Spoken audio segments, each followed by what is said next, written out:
In this video, I'm going to give you the answer of this question. The question is in 1582, which pope restored January 1st as New Year's Day? Now I'll give you the answer of this question, and the correct answer for the question is Gregory 13. So that is the answer for the question.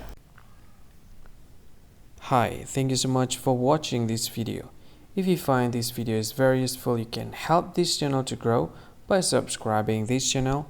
Please this subscribe button and don't forget to like this video.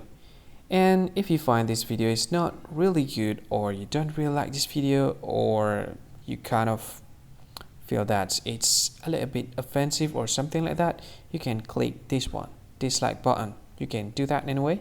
And if you want to share this video with your friend, you can share it by clicking this share button, and you can share it to any social media that you wish that is currently available at this time, like Facebook, Twitter, LinkedIn, and many others, right?